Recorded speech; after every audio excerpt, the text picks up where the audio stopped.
Hello guys and welcome. French wine pronunciation part 3। इससे पहले दो वीडियोस में हमने देखा था बोर्डो और बरगंडी में कौन कौन से एरियाज थे, कहाँ पे वो लोकेटेड हैं near the river and all, and discuss किया था उसके अंदर कौन कौन से ग्रेप्स हैं, कौन कौन सी उसके अंदर स्पेशल वाइन्स हैं। ये सब हमने डिस्कस किया था। इसके बाद में आज हम देखेंगे शैम्पेन रीजन के बारे में। What is so special about this region and what are the sub regions in it, what type of special champagnes they are making, what type of different blends, wine level terms कौन कौन से हैं इसके अंदर, ये सारी चीज़ें हम डिस्कस करेंगे। तो सबसे पहले हम जान लेते हैं what is champagne. So you must have heard that champagne is a sparkling wine which is produce in the area of Champagne, in the region of Champagne. तो कोई भी स्पार्कलिंग वाइन जो शैम्पेन रीजन के अंदर बनी है that is called champagne. उस area के बाहर अगर बनेगी, if you want to produce even using the same method champagne हुआ जिसको हम बोलते हैं, या सेकेंड फर्मेंटेशन भी बोलते हैं, या ट्रेडिशनल मेथड जो पुराना मेथड है, उसी मेथड से अगर हम बनाएंगे किसी भी बाहर एरिया में शैम्पेन से, फ्रांस के अंदर भी, so that will not be called champagne. So even in Champagne there is only 80,000 out of 85,000 acres area is allowed for production of champagne. So champagne के अंदर भी आप सब जगह शैम्पेन नहीं बना सकते, उसके अंदर कुछ एरिया हैं जो अलाउड हैं शैम्पेन बनाने के लिए, और जिन एरिया में वर्थ है शैम्पेन के लिए ग्रेप्स उगाने के लिए। तो what is so unique about champagne, ये चीज़ हम देख लेते हैं कि क्यों वो किसी दूसरी स्पार्कलिंग वाइन से अलग है। So it is about 65 million years ago when the sea covered the French and the British, northern French and British part, and when the water receded, जब पानी वहाँ से चला गया तो उसने काफ़ी कुछ वहाँ पे छोड़ दिया था, जैसे कि फॉसिल्स, मिनरल्स, ये सब जो उसके लैंड के अंदर रह गया था। और उसके बाद में जो अर्थक्वेक इरप्ट हुए उससे वो काफ़ी मिक्स हो गया लैंड के अंदर, सॉइल के अंदर वो मिक्स हो गया और काफ़ी एलिवेटेड एरिया बन गए earthquake से. So these elevated areas are the premium sites of growing grapes for the champagne. So that is why in a particular region, उसी वजह से हमारे पास एक रीजन के अंदर हम जैसे बोलते हैं कि प्रीमियम क्रू या ग्रां क्रू, क्या चीज़ें हैं ये सब एरिया के ऊपर डिपेंड करती हैं कि किसी एरिया का एलिवेशन, उसका क्लाइमेट, माइक्रो क्लाइमेट, ये सब मिलके अगर अच्छी क्वालिटी का ग्रेप देते हैं that site will be called premium crew. तो आप वहाँ से उगाए हुए ग्रेप से बनाई हुई वाइन को प्रीमियम क्रू लेबल के ऊपर लिख सकते हैं, और अगर वो ग्रां क्रू है better, even best, so these sites will be called the grand cru sites. In Champagne there are 110 champagne houses. Champagne houses क्या हैं? जो शैम्पेन बनाते हैं, those who are producing the champagnes, and there are about 15,000 growers जो wine उगाते हैं, जो grapes उगाते हैं। So there are different in only some champagne houses they are growing their own grep. But ये चीज़ अगर हम बोर्डो या बरगंडी में देखें तो वो अलग है, वो लोग अपना खुद की एरिया के ग्रो किए हुए ग्रेप से ही वाइन बनाते हैं और वही उनकी स्पेशलिटी है। बट शैम्पेन में ऐसा नहीं है। शैम्पेन में they buy grape because 90% champagnes are non vintage, they are all blended. So it doesn't matter कि आप ग्रेप्स जो है वो उगा रहे हैं या ख़रीद रहे हैं, उससे कोई फ़र्क नहीं पड़ता है, as long as your blend जो आपने बनाया है that is good. So Champagne wine region is the coldest in France. So this is the area which is the coldest and it is for good. अगर cold है वहाँ पे तभी हम वहाँ पे एक हायर एसिडिटी लेवल का ग्रेप उगा सकते हैं, जैसे कि शार्डने। सो शैम्पेन प्रोडक्शन में we need a grape which has a higher acidity level, so we can only grow the grape in the cold regions like France.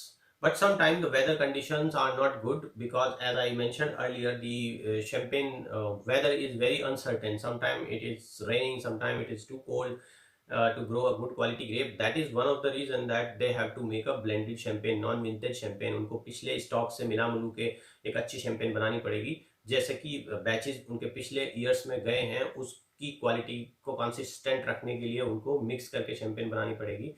Every year they cannot make a different vintage champagne. That is why the vintage champagnes are very less. So 90% champagnes are non-vintage. अब बात कर लेते हैं कौन कौन से grapes हैं. So there are three grapes mainly. One is white and two is red. The Chardonnay grape, which is white, it gives a very freshness, crispness to the wine and acidity to the wine. And Pinot Noir grape, which is a black grape, thin-skinned grape, it gives structure and body to the wine. And the third grape, which is Pinot Meunier, it gives the fruitiness and flower notes to the champagne.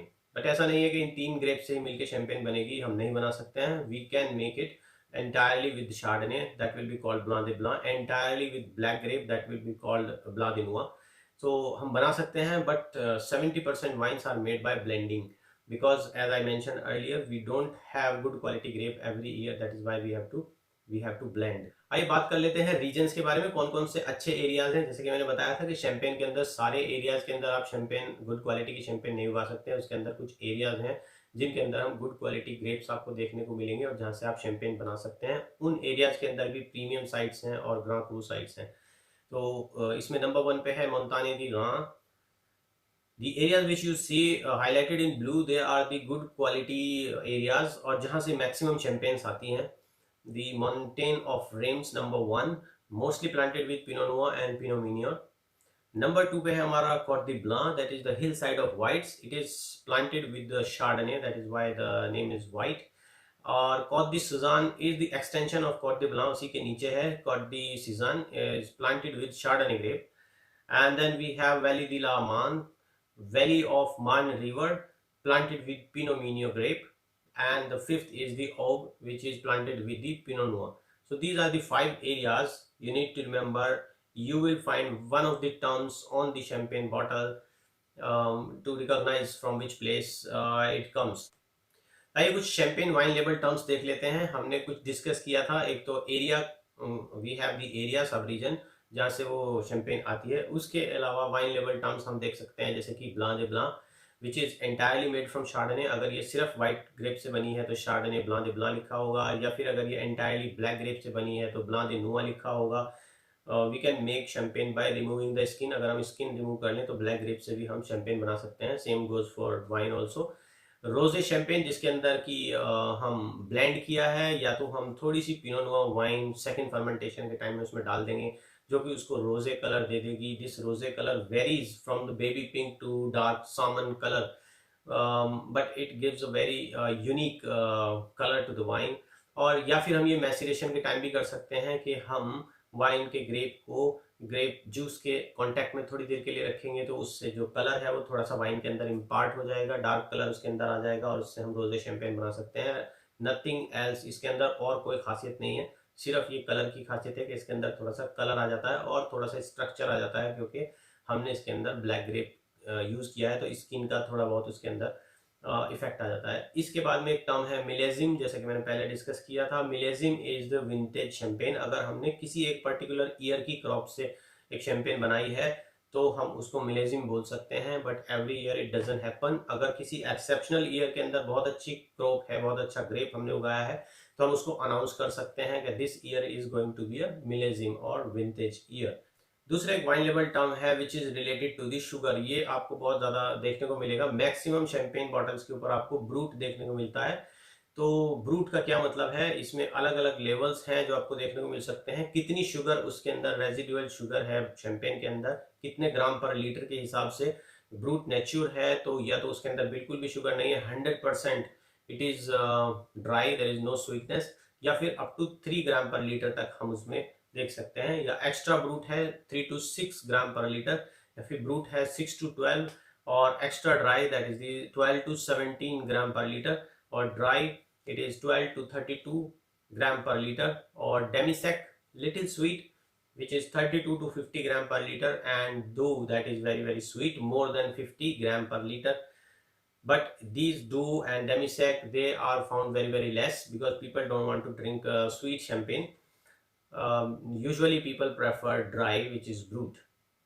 तो आइए देख लेते हैं कुछ wine labels और उनके ऊपर क्या क्या टर्म मेंशन है, उनको स्टडी कर लेते हैं। That will be easier for you. So this is the Dom Perignon. Dom Perignon is very very famous champagne. Here we can see it is written millésime on top, and you can see the vintage. So vintage champagne will have millésime, and non-vintage champagne either it will be written non-vintage NV or nothing. अगर उसके ऊपर कोई भी vintage नहीं लिखा है that means it is a non-vintage champagne, या फिर NV लिखा है तो that means it is a NV non-vintage champagne. And it is written brut at the bottom, so that means it is 6 to 12 gram per liter sugar, residual sugar in it. Now this is the Moët-Chandon. Moët-Chandon हम बोल सकते हैं shipper या फिर producer, found in 1743, and Espernay is a place in France. Here down it is brut, that means 6 to 12 gram per liter residual sugar, 12% volume, that is the alcohol percentage, and 750 ml is the capacity. Product of France. This is how you can read the labels. And इसके ऊपर आप देखेंगे इसके ऊपर कोई vintage mention नहीं है, तो that means it is a non vintage blended champagne. तो mostly 90% champagne you will find like this. There will be no year of production. So ये found year को आप year of production ना समझें कि 1743 is the vintage. This is not vintage. This is the year when this Moschendo producer found they start making their champagne. Now this is QE Rosé Brut. QA is a special blend. So this is their special blend. Of course, they have made a special blend by adding some black grape into the wine and giving it a rosé color. And this is the they are found in 1812. This is the Laurent Perrier is the shipper name or a producer. Champagne Brut. This is also Brut. 6 to 12 gram per liter sugar.